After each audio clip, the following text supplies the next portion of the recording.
Domains are Genshin Impact's bread and butter. You can't go very long without having to wind up in one, be it for artifact or material grinding, or simply through experiencing the story. Some might glaze over their existence and consider them just gameplay without any story relevance, but I think that's a bit short-sighted. Here, I'll be compiling what we know about domains and their connections to the greater web of Teyvat's mythos, the ley lines, Irminsul, and the distant past that is so often considered to be forbidden knowledge. This is my blanket spoiler warning if you're not caught up with the most recent main quests in 3.4. And a reminder that I strive to present in-game canon facts with the express desire to give you guys things to think about, and my desire to show my own theories is never with the intent of swaying viewers to agree with me one way or another.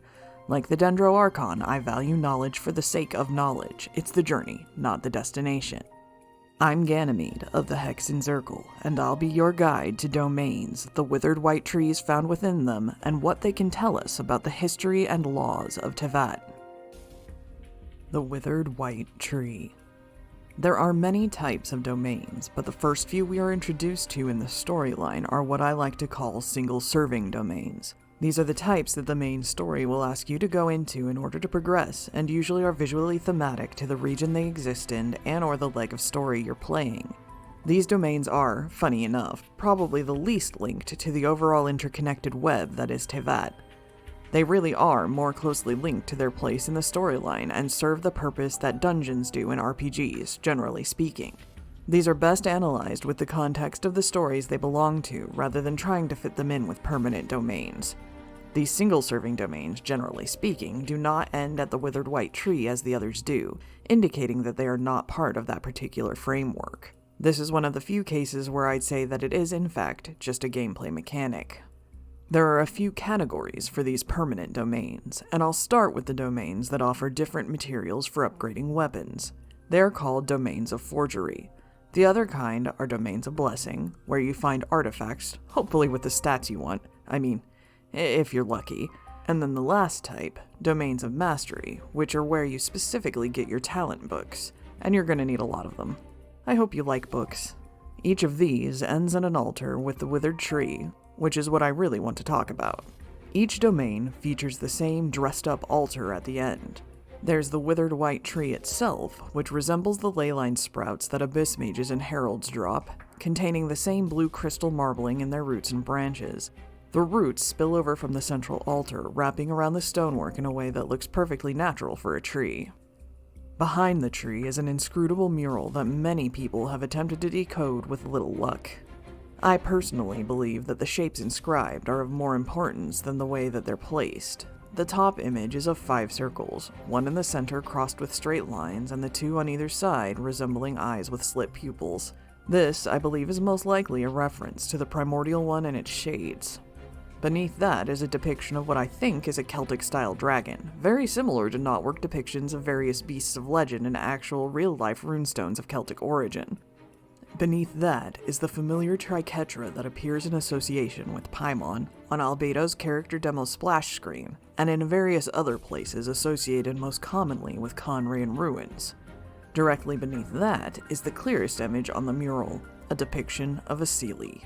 That is then flanked by 2 sets of 3 eyes that resemble the symbols that appear around the heavenly principles in the very first cutscene of the game. As to what all of these things mean when strung together is anyone's guess, but my own thought is that it tells the history of Teyvat in chronological order.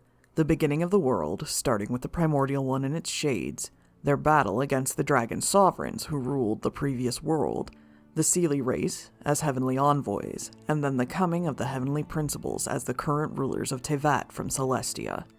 Hanging above the altars at the end of all but one domain that I've spotted, the City of Gold in Sumeru, are 5 crowns, 1 large and 4 small behind the first. These always evoke Paimon's floating crown in my mind, honestly, though they're entirely different. But I assume these 2 represent both the primordial one and its shades, as well as the 5 artifact slots. The real question here is, why do these things specifically appear in the permanent domains? What do they mean in relation to that, and why are the permanent domains different from all of the others? What significance is there to be found? Perhaps Tevat itself, or Irminsul, is trying to preserve the tale of the birth of the world now considered forbidden knowledge by Celestia. Perhaps they're trying to tell us in their own way and bear witness to the truth of the world. Or we're all just reading into this particular mystery a little too much. That's for you to decide. Artifacts themselves are described as crystallized memories. The Withered tree presents you with these in return for the fragile resin you pay, which is said to help revitalize the tree itself. Each domain has its own description, and often leaves tantalizing hints about any number of the ancient civilizations scattered about Tevat. But if we really want to know about the Withered tree, we have to look at a different set of artifacts. The 4 circlets that are occasionally dropped by world bosses. Prayers for wisdom, prayers for destiny, prayers for illumination, and prayers to springtime, all talk about a time in Tevat's early history. It's most likely that this is the time shortly after the time of the Primordial One, which I will for ease call the Primordial Era, which is followed shortly by the Envoy Era and then the Archon War and the current era. So, these circlets talk about a time likely during the Envoy Era, when the envoys of the ruler of the heavens walked among men. It tells of a practice in which priests wearing crowns woven of white branches would go to altars in the deep places of the world. The first of the 3 tiaras reads as such. The Tiara of Flame. A tiara worn by those tasked with offering sacrifices in ancient times. After being subjected to the dancing sacrificial flames year in and year out, it possesses remarkable resistance. They say that, once upon a time, the people of the land could hear revelations from the heavens directly. The envoys of the gods walked among benighted humanity then. The eternal ice had just begun to thaw, and the first fires were still new. It was a time of great prosperity, when all was left in the hands of such heavenly revelations. The envoys of heaven said that the world would soon enter a new and brighter age. This was predestined, that future immutable. But would a day come when such wonderful times might come to an end? To this question the envoys gave no answer. So, the people chose from among them a chief priest, and adorning his head with a crown of white branches, they sent him out into the deep places of the world, to antediluvian ruins and long-buried altars of sacrifice, to seek answers and enlightenment. Then, the Tiara of Torrents reads, a tiara worn by those tasked with offering sacrifices in ancient times. Because it was submerged in water year in and year out, it possesses remarkable resistance. They say that, once upon a time, the people of the land could hear revelations from the heavens directly. Then, the envoys of the gods would walk among benighted humanity, and the ancient flames were extinguished amidst the first falling rains. It was a prosperous time, a period of bountiful harvest. Then the earth was blessed and ruled by heaven, and the elemental flows were smooth and well-ordered. 100 years of bounty were written in the stars, and none could change this divine law. But what of the time after? 100, 1,000 years from now? Would they have famine where they had plenty? Poverty where once there were riches? Would their altars and palaces become one with the soil, with only that silver-white tree for company? The heavenly envoys who ever spoke what they knew were silent. So to understand this doom, the chief priest, head crowned with white branches, would delve into the deep places of the world. The Tiara of Thunder reads, a tiara worn by those tasked with offering sacrifices in ancient times. Because it hearkened to the call of thunder year in and year out, it possesses remarkable resistance. They say that, once upon a time, the people of the land could hear revelations from the heavens directly. Then the envoys of the gods would walk among benighted humanity, and the waters ran dry as thunder first pierced the skies. People enjoyed untold wisdom, and that wisdom was their boon. Their prosperity brought pride and ambition and the mind to question. So they questioned the heaven's authority and schemed to enter the garden of the gods. And though they had promised the people divine love, prosperity, and wisdom, the envoys of heaven were angry. For to question eternity was forbidden, for earth to challenge sky inexpiable. So the chief priest who wore the white-branched crown went forth to appease the divine envoys, and into the deep places he went, seeking the hidden wisdom of the silver tree in the ancient capital. So, the recurring theme here seems to be the crowning of a priest with white branches in response to the envoys of heaven being sus, and that priest traveling somewhere deep into the earth in search of altars that were already considered ancient by their standing. Now, these artifacts are extremely vague in their wording, but I believe with some careful sleuthing, we can break them down into a timeline of events leading up to the fall of the Seelie race and the death of the Moon Sisters. It is suggested that the time that the humans began to question the envoys coincides with the wedding of the Seelie ancestor to this unnamed outlander, which ended in the calamity that sank Delphi and upended the heavens and the earth, coinciding with the battle between the primordial one and the second who came.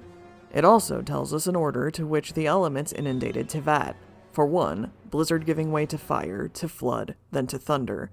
The only element missing is wind, which is of course curious in and of itself. I wonder if this was because during this time period, the Thousand Winds of Time, who likely governed the element of anima, was locked beneath the earth along with the city of Delphi. This also confirms that the white trees were situated at altars somewhere deep in the earth, and suggested that the priests were sent there to both entreat the Seelies who had been sent to guide humanity, as well as seeking divine wisdom. The Tiara of Thunder specifically mentions the priests being sent to the silver tree in the ancient capital, which may on its own suggest that eons of time passing in each story prior. By the time that story took place, these altars deep in the earth were considered already ancient, suggesting that the Envoy era was long enough for civilizations to rise and fall. If we reference the Byakuya-koku collection from Enkanomiya, we know that the Primordial One came to Teyvat and reshaped the light realm inhabited by the primordial Bishop Sovereigns into the human realm, while keeping these two overlapping realms separate from the Abyssal Realm, which was harmful both to the human realm and to the light realm. The Primordial One split itself into shades and created the laws of the world, specifically laws of physics like gravity are mentioned. The name of the section of Before Sun and Moon that tells this tale is When the Doves Held Branches, which is a reference to the tale of Noah's Ark in Abrahamic canon. I interpret this to mean that some part of the Primordial One's reshaping of the world involved a biblical flood, as several domains and artifacts, and honestly other sources as well, this word kind of pops up everywhere, mention antediluvian times. Antediluvian is an obscure word that directly references the entire stretch of time recorded before the Great Flood in those real-world Abrahamic texts. The text associated with these tiaras themselves confirm that there were elemental epochs, each associated with a different element. This also likely references the time in Teyvat's history that we know the least about. Several texts reference a time when the elements ran rampant across Teyvat. Endless blizzards, fires, storms, earthquakes, etc. made the world extremely inhospitable. This is also the centerpiece of these four circlets. They are in chronological order: flame, ice thaws, as first fires are new; torrents, the ancient flames extinguished after the first falling rains; thunder, waters ran dry as thunder first pierced the sky; and finally frost. I believe that frost represents the place where the cycle both begins and ends. It's different from the other four, and specifically mentions the cyclical nature of the world, which is why I saved it for last. The fourth and final piece reads, The Tiara of Frost. A tiara worn by those tasked with offering sacrifices in ancient times. Because it once weathered years of icy cold, it possesses remarkable resistance. They say that the line of chief priests have always seen the same sight as their days draw to an end. A mountain of crowns in a secret place beneath a withered tree, each one hiding a lifetime of secrets kept. Each retiring chief priest offers up their crown of flawless white branches to this world. Every mighty and ancient city and every austere place of sacrifice must one day return to the profundity of the earth. All prosperity must someday end. But this does not mean that nothing is eternal. At the end of a cycle, the earth shall be renewed. Thus, eternity is cyclical. The search for truth is a product of prosperity, and not the seed that plants it. They say that, once upon a time, the people of the land could hear revelations from Celestia directly. The envoys of the gods walked among benighted humanity then. In those days, life was weak, and the earth was blanketed in unending ice. Honestly, this implies that the time between when the Seelie were around as envoys to the point where they had fallen and were scattered as specters was probably a huge expanse of time. Think like the equivalent of time between humanity and when the dinosaurs existed or something. When the rains came to extinguish the flames that thawed the eternal ice, the flames were already ancient, and so on and so forth. Now, I went through all of these to come back around to the crowns of white branches worn by the priests and the altars they were left at. I believe that these altars refer to, in general, the domains themselves. Some of Dragonspine's lore refers to this as well, stating that the silver tree that grew at the mountain's peak was where the Priest King would go to entreat the envoys of the heavens and seek wisdom and guidance, suggesting that the altar at the peak of Salvandagnir would have been that holy altar. This isn't true of every domain, but of course is still a good example. And it is here at these altars that we, as the traveler, offer the mysterious fragile resin in return for the tree's gifts in the form of artifacts, memory, talent books, guidance, and weapon materials, strength. Throughout all of Teyvat, we encounter a recurring theme of making offerings to trees in return for their bounty. First, the frostbound tree on Dragonspine is revived via crimson agates, which are formed from Durin's poisoned blood. The tree actually says this at its completion. Because a certain someone poured out a crimson essence upon it, the tree that should have long died remembered its past and bore a single fruit from the coalescence of all its might. Here, for those who dwelt in my safe shadow, for the priests who eulogized me, for that lovely maiden who oft painted upon my form, for all the happiness they could not possess, I enjoin them all into this crimson, icy fruit. To the one who can render recompense upon this poisonous world shall it go, and may they carry my innocent, bitter fruit as they enact justice. This suggests that the tree itself on Dragonspine is somehow sentient and, most importantly, remembers. I think it's a bit of an outlier, though.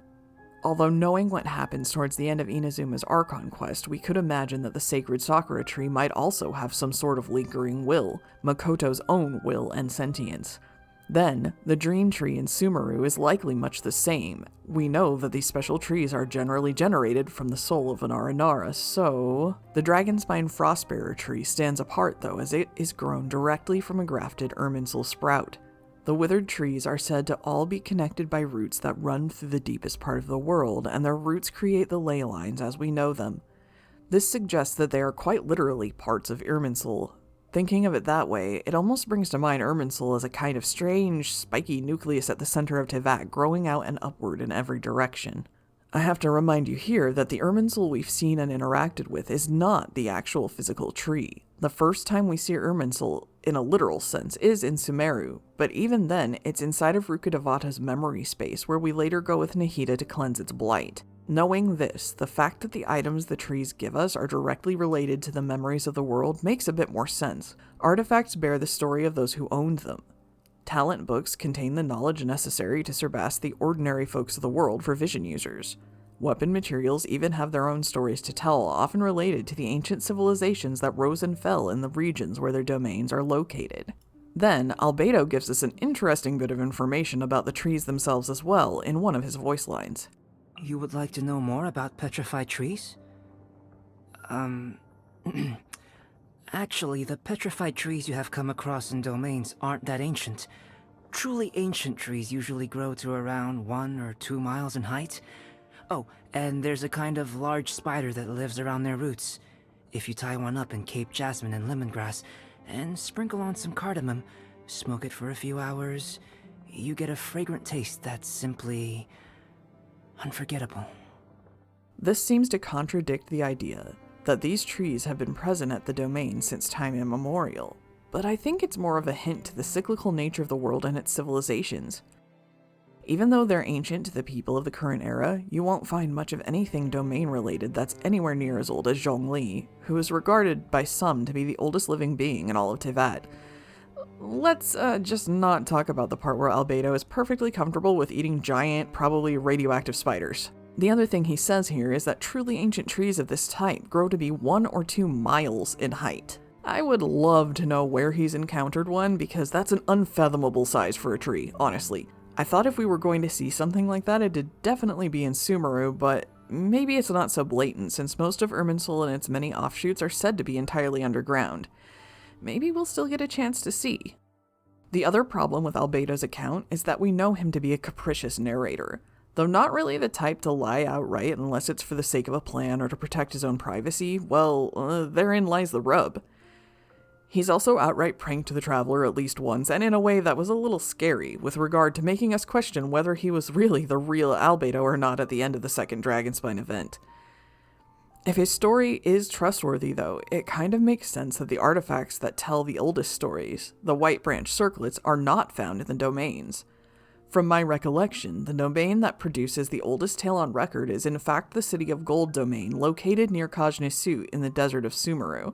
Its Flower of Paradise Lost series tells the tale of King Deshret and the Goddess of Flowers from the beginning, including the goddess's origins, which can be traced back to the moment the Seelie were cast out of heaven and she, the surviving third moon sister, came to wander the desert. The runner-up would be a single artifact piece from the Vermilion Hereafter set found in the Lost Valley domain in the Chasm in Liyue. The story told there is not necessarily older, but details an event that coincides with the disaster that overturned the Moon Sisters' palace, saw the chariot of the sun crash into the earth and create the chasm, and comes from the same time that the city of Delphi fell into the depths. Delphi would of course later become known as Enkonomia. The echoes of this worldwide calamity that came in quick succession after the war between the Primordial One and the Second Throne can be found in many places, though I think these are the only artifacts in particular that remember them specifically. This in and of itself is interesting, as the things that are in the book before Sun and Moon from Enkonomia are considered literally forbidden knowledge, but memories of it are still firmly recorded by Irminsul. If artifacts can manifest containing memories of that time period, that tells us that Irminsul already existed at that time, and despite making the contents of the book from Enkonomia as completely forbidden on punishment of death, that the records of it in Irminsul were not deleted. This leaves us the question as to who has the authority to decide what gets deleted from Irminsul or not, and why. It's possible that it falls solely to the avatar of Irminsul, who we know is at least as old as Nabu Malikata and King Deshret, who are, as far as we know, among the oldest divinities there were in Teyvat aside from the Primordial One and its shades. Anyway, the withered trees themselves, I think, are actually in part Teyvat's version of the Gnostic world model's Pillars of Heaven. These are exactly what they sound like, something tasked with holding up the outer shell of the firmament, Teyvat's false sky, and keeping the firmament from crashing into the earth below. So, with the trees out of the way, we can look at the domains themselves. What are domains exactly? In most cases, it seems that the doors to domains take us through the same kind of starry backdrop that the various wormholes throughout Teyvat have, suggesting that going into one is taking us somewhere else entirely. One of my favorite examples of this is the fact that one of Inazuma's domains, the Court of Flowing Sands description, very obviously foreshadows King Deshret's civilization that we didn't even know existed until reaching Sumeru. The description reads, "They say that in antediluvian times now lost to history, there was once a foolish ruler who dreamed of building a high garden in honor of the white sacred tree over the primordial sands. Now, dead silence fills the kingdom built on sand, but the obsessions of the past remain." This, along with the fact that the Thundering Fury artifact set from Mondstadt told the story of Tsurumi Island in 1.0, tells us another important fact. The ley lines are not necessarily bound to their locales. This is an interesting factor, as a lot of the inherent Southeast Asian animism-type beliefs that sink into Genshin storytelling, almost purely through a cultural lens, rub up against this in some places. The land holds the memory of those who have been there before, and in most traditions this would indeed be a local phenomenon. Genshin's world mixes this up, allowing the memories that Irminsul has recorded to surface just about anywhere if there's a convenient leyline disorder or the like bubbles rising up to the surface of water. From my own understanding of this, I think domains are not unlike the chaotic space created in the chasm beneath the celestial nail. This is all the more likely if you consider weaving into this idea the concept of temporary domains associated with quests and events. It all comes back to the ley lines. The White Branches and the Bowkeeper. The various elemental tiaras repeated the tale of priests who would wear these crowns of white branches. The more I think about them, the more I think that the reason they were offered up to the white tree in some place deep in the earth, perhaps at a domain or several different domains, or perhaps at Irminsul's real actual physical location, was because they contained the lifetime memory of the ones who wore them. And all of this makes me puzzle more and more over the title given to Dainsleif, the Bowkeeper. He doesn't seem terribly disillusioned about the past. He's shown to still hold some pride and love for Conria, demonstrated in the way he says it was once the pride of humankind. This, and how Conria was spread out so much that you can find Conrian ruins in every region so far, makes me think that in its glory days it was not regarded as hostile or bad in any way by the other nations. All the same, he adamantly shows no desire to do anything so foolhardy as trying to revive the homeland, which seems to be why he split from the Traveler's Twin and their faction that would inevitably become the Abyss Order. How, then, is Dainsleif the one who carries this title when there's nothing about him that seems to indicate that he is like the former rumored bowkeepers, the priests and shamans of the world's people, who would go into the depths of the world and seek divine guidance on their behalf? That is something that remains to be seen, a connection waiting to be made through the story. One thing that comes to mind, though it may not have any real relation at all, is the parable of the tree from the Byakuya collection. It tells the tale of the royal gardener who watched over a sacred tree in the gardens of the king, likely in Enkanomiya as the book is from there. He was in love with the spirit that dwelled in the tree that he watched over, but one day his king asked for the tree's wood to restore his pavilion. It's implied that only sacred wood could be used for this task, but the gardener was of course conflicted. Just at that moment, a priest who is actually an incarnation of Istaroth, the Thousand Winds of Time, appeared to him and told him how to save the spirit by grafting some of the branches of the tree. This is a process we hear about happening again in another form on the peak of Salvandagnir. The princess with prophetic powers took the healthiest branch of the dying white tree she could find and attempted to graft it. While her attempt failed and would later become the frost-bearing tree, Istaroth's instructions seem to have been a success for our gardener friend, though he was disheartened as he said that the branches would take 500 years of growth to restore the spirit he loved. Istaroth told him a secret way to make this happen in the blink of an eye, and so in the end, both the king and the gardener were able to get what they wanted. This tale is one of the more interesting ones left behind by the people descended from those original inhabitants of Delphi. It's called a parable right off the bat, and a parable is usually a fictional tale used to teach a lesson or impart some sort of philosophical meaning to the reader. Many other theory crafters have puzzled over it, but I can't help but wonder if it has some kind of connection, however vague, to Dain. This is the one account we have of someone who is quite literally a bowkeeper, whose job it is to directly care for a sacred tree, though one could argue that Yae Miko counts as something like this as well for her role in watching over the sacred sakura in some form or fashion. At this time, the parable does not tell us what kind of tree that the gardener is watching over. Spirits indwelling trees are no rare thing in Southeast Asian mysticism, so even this is hard to go on.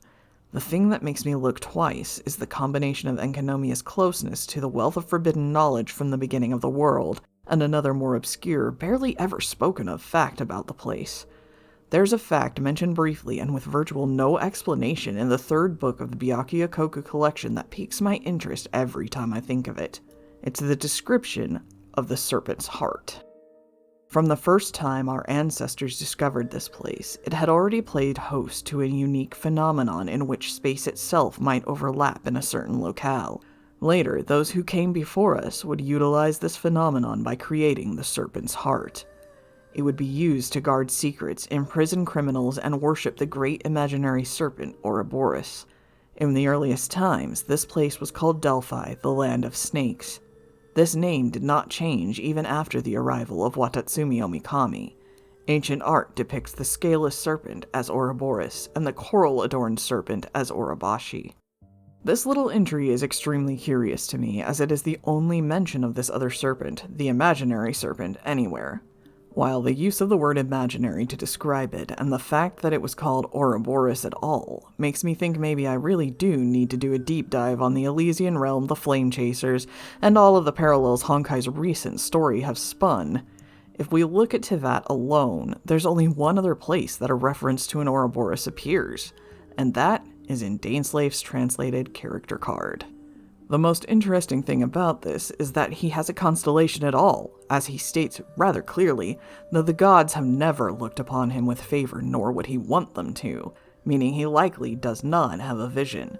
His constellation as listed, though, is directly translated as Snake Ring, which is literally an Ouroboros.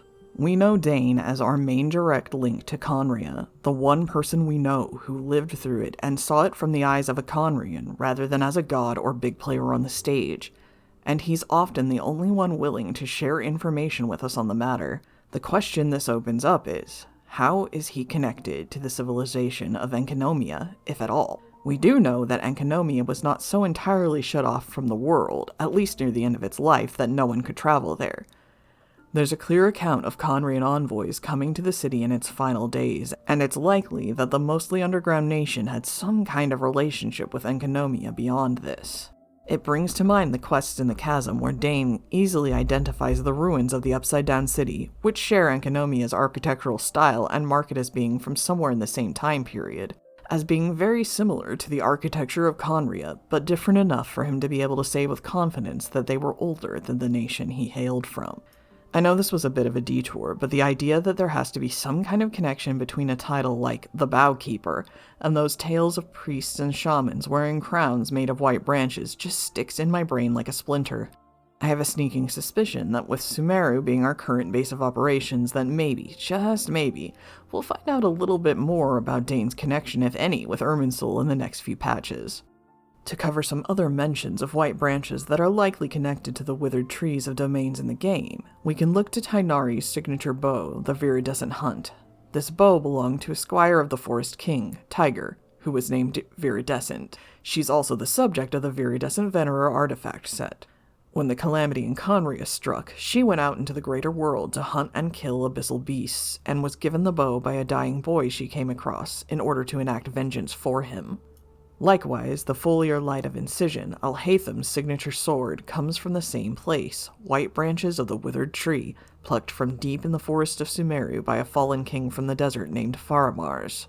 Up until this point, I've seen plenty of people argue that the withered trees aren't necessarily connected to Irminsul, but I think the memento from 3.1's main story, The Silver Twig, plucked directly from Irminsul itself to give birth to Nahida, more or less confirms that they are one and the same.